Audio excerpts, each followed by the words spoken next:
مهترلام ښاروالۍ هغه سړک چې 10 کاله وړاندې غصب شوی و له غصب خلاص کړ.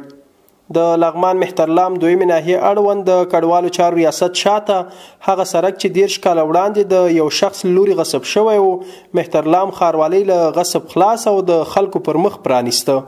د مهترلام ښاروالۍ مسلکي او تخنیکي امیر انجینر زاهد الله مجددي رسنیو ته وویل چې د مهاجرینو ریاست شاته هغه سړک چې ولایت مقام او سید عامر سره وصلیږي د یو شخص لوري غصب شوی و چې نن د مهترلام ښاروالۍ د یو ګډ کمیسیون لوري له غصب خلاص کړ. د ښاروال صاحب په هدایت مو نن د مهاجرینو ریاست شاته چې فلاني سړک و د کلونه د خلکو لخوا غصب شوی و پورې د خلکو سره د کورونو سره په تفاهم نن عملاً کار وینې جریان لري. نو انشاءالله ډېرو خلکو ته به ستونزه پکې حل شي ځکه چې دغه سړک د ولایت مقام سړک او د عمومي سړک سره وصلوي. نو ډېرو خلکو د ستونزه وه د دې ستونزې مخنیوي دپاره به انشاءالله دغه وینې همکاري عملاً جریان لري.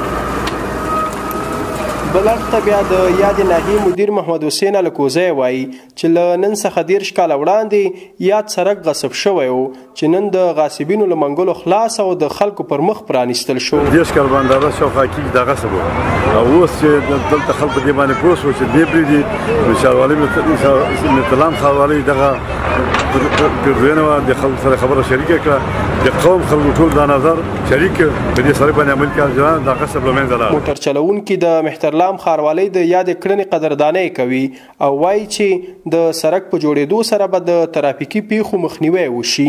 یعنې د لغمان ښاروالۍ نه په دې کې ډېره مننه کوو.